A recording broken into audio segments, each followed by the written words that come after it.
자, 오늘 여러분들에게 드릴 말씀의 제목은 구원파 반증 첫 번째 시간입니다. 제목은 박진영이 감옥에 신을 가둔 이유라는 제목이에요. 박진영이 감옥에 신을 가둔 이유. 자, 구원파 반증이나 박진영 씨 반증이나 내용이 똑같습니다. 구원파를 반증하면요, 박진영 씨를 반증하는 거고, 박진영을 반증하면 구원파를 반증하는 거예요. 둘이 똑같거든요. 아마 구원파 신자들은요, 제가 박진영을 비판하면 자기들을 비판하는 줄 알 거고, 또 박진영의 신자들은 제가 구원파를 비판하면은 아마 박진영을 비판하는 줄 알 거예요. 저도 이 구원파랑 박진영 씨 교리 중에 뭐가 이렇게 틀린지 모르겠어요. 아무리 봐도. 자, 먼저 영상 1번을 보여주시죠. 영상 1번. 이때까지 오늘 4번 들으시면서 뭐 많이 이상한 거 있었어요?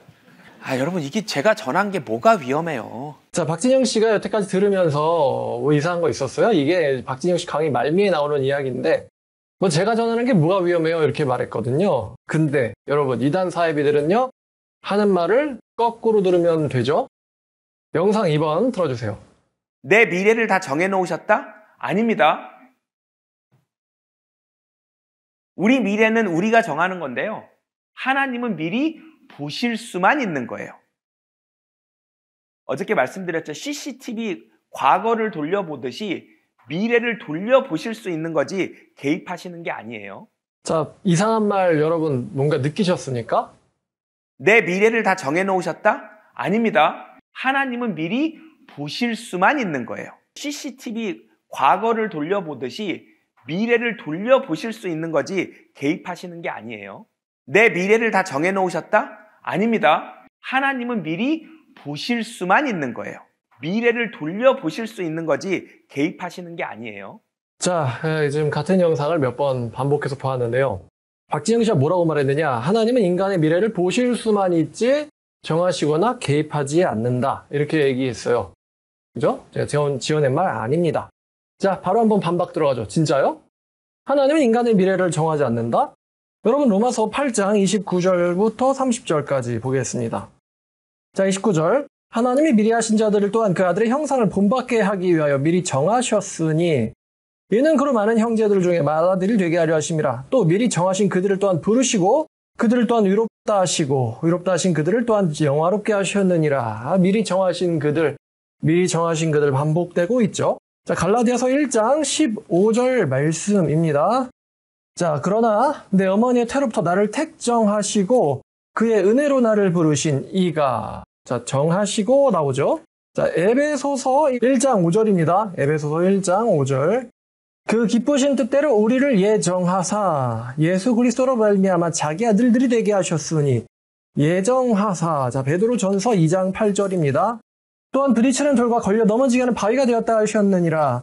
그들이 말씀을 순종하지 아니함으로 넘어지나니 이는 그들을 이렇게 정하신 것이라. 자, 또 이렇게 넘어지기로 정해지는 사람들이 있다. 베드로후서 2장 6절입니다. 베드로후서 2장 6절. 소돔과 고모라 성을 멸망하기로 정하여 죄가 되게 하사 후세 경건치 아니할 자들에게 본을 삼으셨으며. 자, 이쪽 계열에서 굉장히 유명한 구절이 하나 있는데 사도행전 13장입니다. 사도행전 13장 48절입니다. 사도행전 13장 48절. 이방인들이 듣고 기뻐하여 하나님의 말씀을 찬송하며 영생을 주시기로 작정된 자는 다 믿더라. 자, 영생을 주시기로 작정된 자는 다 믿었다. 자, 여러분 질문할게요. 바로. 하나님은 정하신다, 정하시지 않는다. 정하신다. 그죠? 정하신다. 여러분 성경에서 앱에서 정하신 이렇게 쳐보세요. 구절들 많습니다. 영어로 predestined, 예정하신 굉장히 많이 나온단 말이죠. 자, 그 다음에 5번 영상 다시 한번 틀어주세요. 5번 영상. 미래를 돌려보실 수 있는 거지 개입하시는 게 아니에요. 하나님은 미래를 돌려보기만 하지 개입하지 않는다고 했잖아요. 자, 근데 6번, 7번 이어서 틀어주세요. 징계를 받아서 죽긴 해도 지옥엔 안 갑니다. 하나님이 죽이실 수는 있습니다. 자, 이 사람이 뭐라고 말했냐? 징계를 받아서 죽기는 해도 지옥에는 안 간다. 하나님이 죽이실 수 있습니다. 이렇게 말했어요. 그러니까 하나님이 징계도 하시고 죽이시기도 하신다라는 말을 한 건데, 자, 분명히 아까 이 사람이 하나님이 개입 안 한다고 했죠. 근데 되게 이상하지 않아요? 징계도 하고 죽이기도 하는데 개입하는 건 아니다. 징계도 하고 죽이기도 하는데 그 사람의 인생에 개입하는 건 아니래요. 이게 지금 말이 된다고 봅니까, 여러분? 박진영 씨 말만 해도 자기 말끼리 지금 충돌하잖아요. 야, 내가 네 미래에 개입은 안 할 건데 죽일 거야. 여러분, 이게 말이 됩니까? 네가 뭐라든 내가 너한테 개입은 안 할 건데 네가 잘못하면 널 죽일 거야. 난 네가 잘못하면 널 죽일 생각인데 네한테 개입은 안 할 거야. 그럼 말이 됩니까? 안 됩니까? 말이 안 되죠. 지금 본인 말도 지금 이상하게 충돌을 하고 있습니다. 자, 한번 박진영 씨 말 제가 성경으로 아주 간단하게 혹은 박진영 씨 본인의 말끼리도 충돌시켜 봤는데 박진영 씨는 하나님은 인간의 미래를 볼 수만 있고 개입하지 않는다고 했어요. 자, 그러면 여러분 한번 제가 질문 드릴 테니까 대답해 보세요.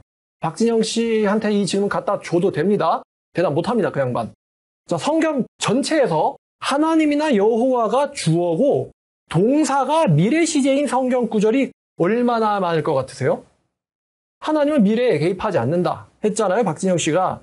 그러면 성경 구절 전체에서 하나님이라는 단어가 주어고 동사가 미래 시제인 거, 내가 뭐뭐 하리라, 내가 재앙을 내리리라, 내가 복 주리라. 하나님이 주어고 동사가 미래 시제인 성경 구절이 성경에 몇 개나 될 것 같으세요? 박진영 분명 개입 안 한다 그랬어요, 하나님은 인간들한테. 자, 제가 웬만하면 반증할 때 이런 구절 다 세가지고 숫자를 여러분들한테 알려주거든요. 근데 이건 제가 엄두가 안 나가지고 못 셉니다. 하나님이 주어고 미래 시제인 성경 구절들 못 셉니다. 여러분, 하나님이 뭔가 동작을 취했어요. 동사죠. 그게 인간의 미래에 영향을 준다고요. 하나님이 인간의 미래에 영향 주지 않는 미래 성경, 미래 구절의 성경 이런 게 있을까요? 하나님이 혼자서 밥 드시더라. 하나님이 혼자서 밥 드시리라. 이런 건 인간의 미래에 영향을 주지 않겠죠? 하나님의 행동이 자기에게만, 자신에게만, 하나님에게만 영향을 주는 구절 여러분 알고 계세요? 하나님께서 슈퍼카를 사시리라. 자기 행동에게만 영향 주는 거. 그런 구절 있어요? 하나님의 어떤 무언가의 동작이 인간들의 미래에 영향을 주는 이런 성경 구절이 몇 개나 있을 것 같냐고요. 박진영 씨는요, 아마 그런 구절들은 인간들의 구원과는 관련이 없다고 이야기할 수 있는데 하나님의 미래 행동과 인간들에 대한 개입이 이 중에서 구원과 상관없는 행동이 뭐가 있어요?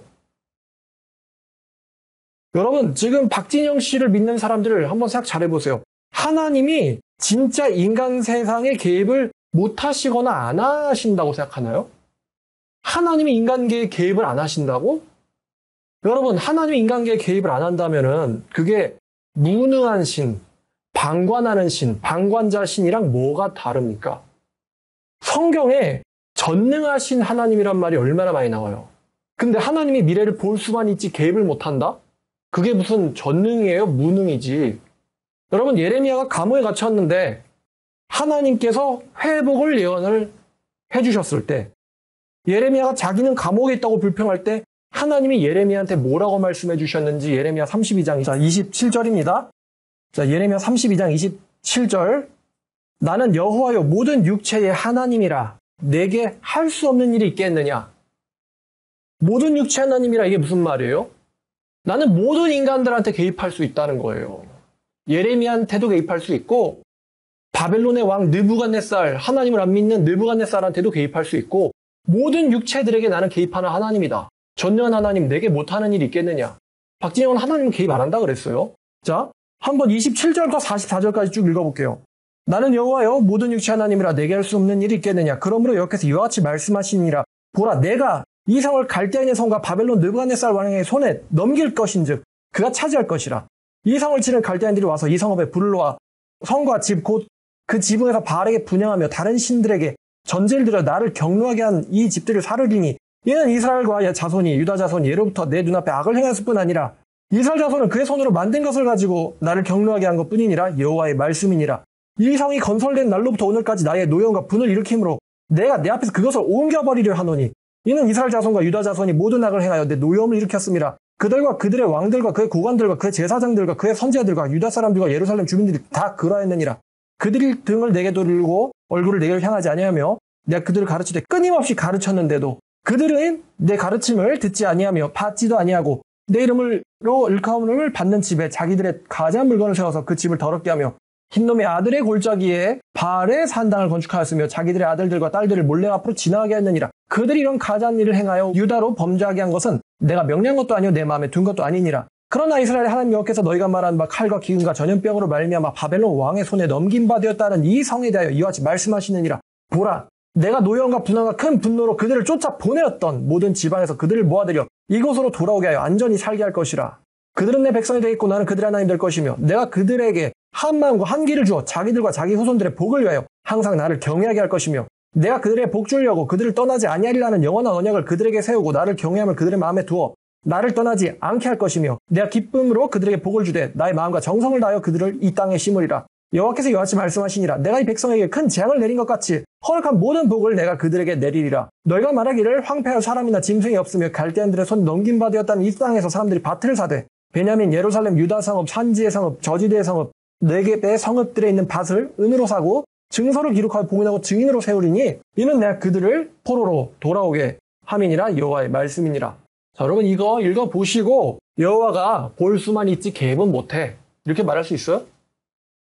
당연히 제 기준에서는 그렇게 생각하는데 박진영 씨 추종하는 사람들 그렇게 말할 수 있냐고요? 이거 딱 읽어보고 하나님은 구경만 하지 개입을 못한다. 이게 지금 개입 못한다는 이야기예요? 내가 벌레이고 내가 그들을 쫓아보낼 거고 내가 그들을 데려올 거고 내가 그들을 무찌를 거고 내가 그들을 나를 경외하게 만들 거고 다 지금 주어가 누구예요? 내가지. 내가 이들을 바벨론 왕의 손에 넘겼은지 그가 와서 차지할 것이다. 내가 넘겼다고 하시잖아요. 하나님 인간계의 미래에 개입 안 하시나요? 예레미야 28장 15, 16에 거짓 선지자 하나냐가 나오는데 자 예레미야 28장 15, 16절 읽겠습니다. 자 선지자 예레미야가 선지자 하나냐에게 이르되 하나냐여 들으라. 여호와께서 너를 보내지 아니하셨거늘 네가 이 백성에게 거짓을 믿게 하는도다. 그러므로 여호와께서 이와 같이 말씀하시되 내가 너를 지면에서 제하리니 네가 여호와께 패역한 말을 하였음이라. 네가 금년에 죽으리라 하셨느니라 하더니 하나님이 거짓 선지자들의 인생에 목숨에 개입하시죠. 여러분 하나님이 만약에 인간계에 개입을 안 한다. 그럼 박진영 씨의 신자들은 도대체 기도를 못하러 합니까? 우리가 하나님한테 기도하잖아요. 뭐뭐 해주세요.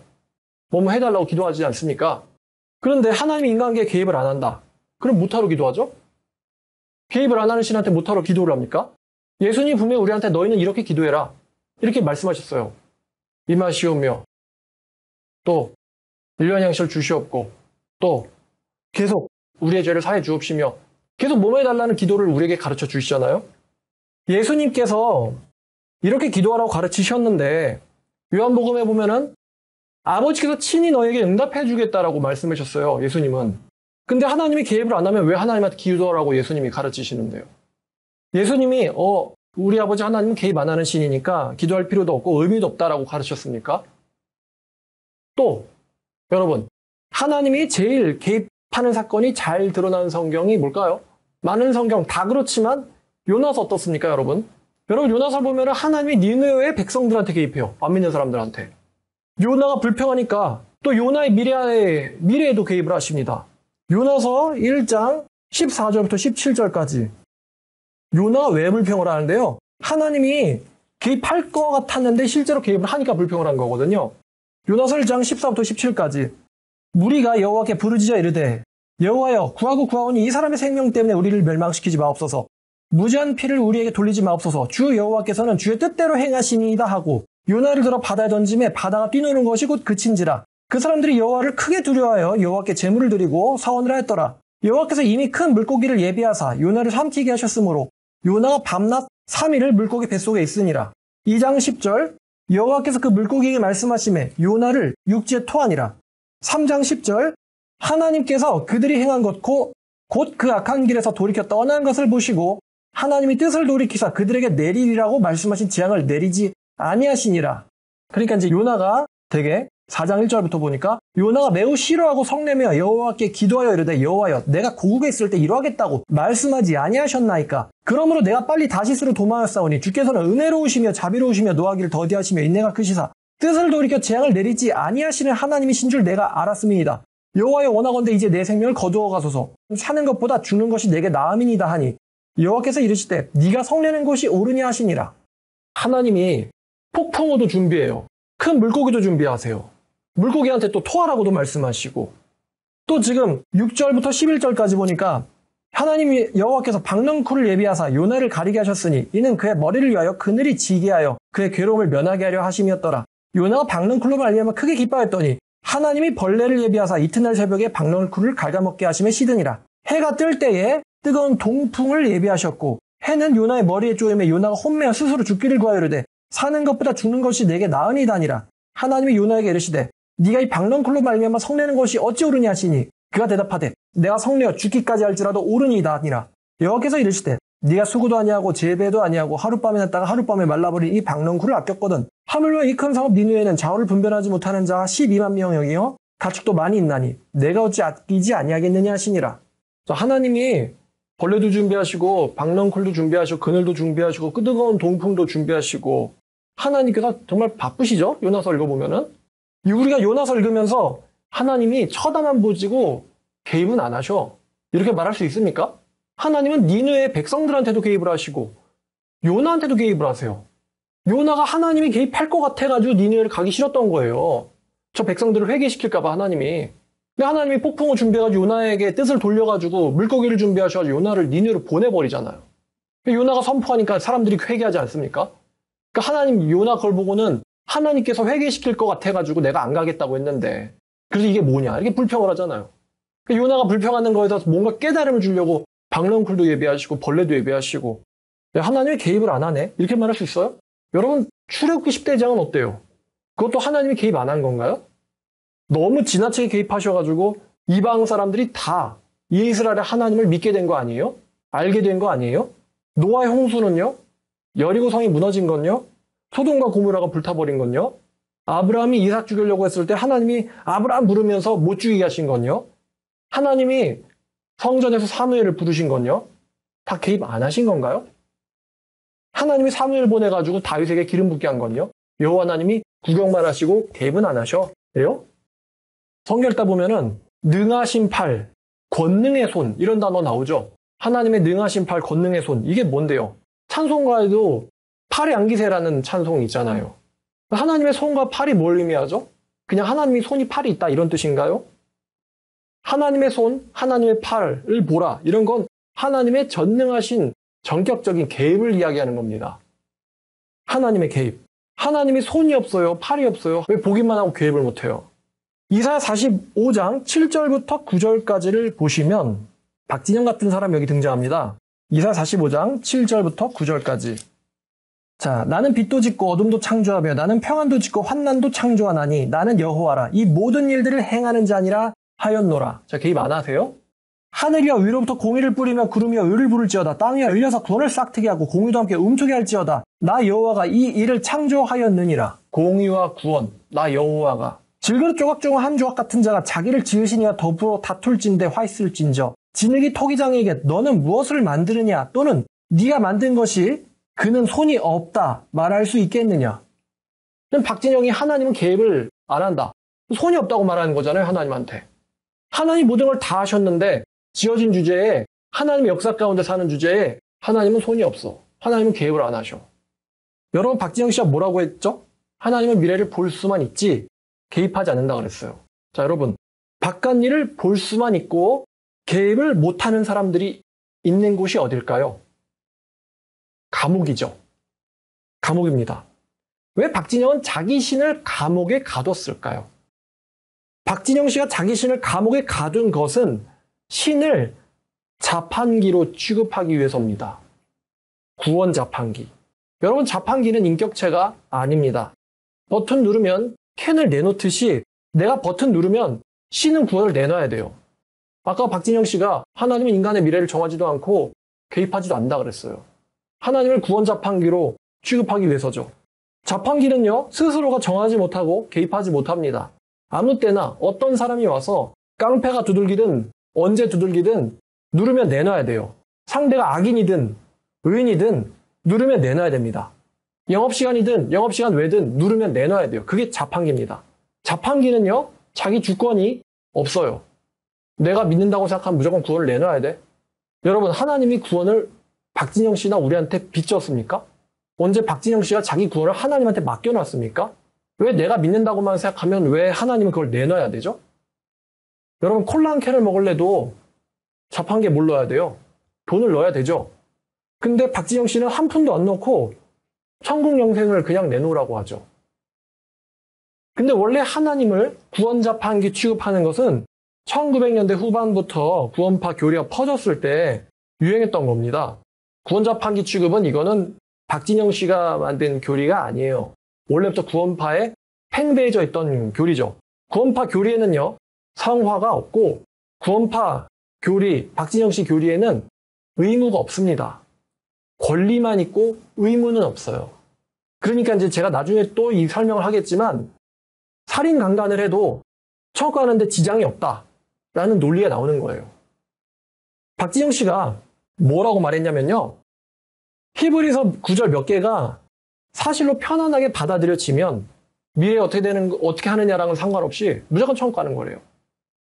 그럼 한국교회 사람들 중에서 성경 구절을 읽는데 그럼 편안하게 받아들여지지 그걸 가지고 한 번 구원은 영원히 구원 뭐 이런 구절 읽을 때 편안하게 받아들여지지 아닌 것 같은데 이러면 성경 읽는 사람이 얼마나 있겠어요. 다 구원받았다 그러지. 박진영 씨가 나가서 성경 구절을 가지고 한번 좀 읽어보라 그래요. 다 편안하게 믿어진다 그러지. 그 성경 구절을 내가 편안하게 받아들여지면은 미래에 뭘 하든 상관없다는 거예요. 편안하게 받아들여지면. 불가리 있습니까? 내가 편안하면 끝이에요. 박진영 씨 교리에서는 하나님의 주권이라는 말이 안 나옵니다. 하나님은 주권을 가진 존재가 아니에요. 박진영 씨 교리에서는. 하나님은 천국에 집어 넣어주기만 하셔야 되는 분이지 하나님께서는 사람을 선택하거나 그러니까 정하거나 아니면 거부할 권리는 하나님한테는 없는 거예요. 박진영 씨가 싫어하는 말씀이 뭘까요? 바로 이런 부류의 말씀입니다. 하나님에게 권리가 있다고 얘기하는 말씀을 박진영 씨 같은 사람들은 싫어하겠죠. 자, 로마서 9장 15절입니다. 모세에게 이르시되 내가 긍휼히 여길 자를 긍휼히 여기고 내가 불쌍히 여기고 싶은 자를 불쌍히 여기리라 하셨으니 그런즉 원하는 자로 말미암음도 아니요 다른 박질하는 자로 말미암음도 아니고 오직 긍휼히 여기시는 하나님으로 말미암음이니라. 성경이 바로에게 이르시되 내가 이 일을 위하여 너를 세웠으니 곧 너로 말미암아 내 능력을 보이고 내 이름이 온 땅에 전파되게 하려 함이라 하셨으니 그런즉 하나님께서 하고자 하시는 자를 긍휼히 여기시고 하고자 하시는 자를 완악하게 하시느니라. 이런 구절을 박진영 씨는 싫어하겠죠? 아니 감히 내가 믿는다는데 신이 거부를 해? 내가 믿는다는데 신이 원하는 자를 긍휼히 여기고 원하는 자를 완악하게 한다고? 감히 신이? 아마 박진영 씨는 이렇게 생각할걸요? 박진영 씨의 말, 하나님은 보기만 하지 정하지도 않고 개입하지도 않는다. 여러분, 이 말이 안 위험한 말인가요? 안 이상한 말인가요? 정말로 위험한 말입니다. 전능하신 하나님을 무능한 신과 동급 취급하는데 이게 왜 이상하지 않고 위험한 말이 아닙니까? 그래놓고 박진영 씨는 자기가 언제 이상한 말 했니? 구원파 신도 여러분들 박진영 씨한테 하나님을 주어로 하는 미래 시제 동사가 들어있는 성경 구절이 몇 개나 되며 하나님은 진짜로 인간들의 미래에 개입 안 하시는지 도대체 창조하고 나서부터 하나님께서는 그럼 뭐 했다는 거예요 여태까지? 방관자신, 계획도 못하는 방관자신. 아무리 하나님을 자판기 취급하고 싶어도 그렇죠. 하나님도 주권과 권리가 있는 분이란 말이죠. 이렇게 하나님의 주권을 말살하는 사람들은요, 자기가 선택 안 받았으면 이런 말을 많이 해요. 그러니까 이제 어떻게든 저렇게 비트는 거죠. 자, 앞으로 계속 박진영 씨의 이상한 말과 주장들을 살펴볼 겁니다. 그리고 마지막 가서는 이 주장이 얼마나 위험한지, 우리의 구원에 얼마나 위험한 영향을 끼치는지, 또 박진영 씨는 왜 저런 주장을 하고 있는 것인지에 대해서까지 살펴볼 생각입니다. 박진영 씨, 정말 자신 있으시면 그렇게 혼자서만 자기 사람들만 모아놓고 얘기하지 마시고 한번 해보자고요. 자, 오늘 제목 구원파 반증 첫 번째, 박진영이 자기 신을 감옥에 가둔 이유라는 제목으로 여러분들에게 구원파 반증 전해드렸습니다. 다음 주 시간에 또 재미있는 주제로 여러분들에게 찾아뵙겠습니다. 감사합니다.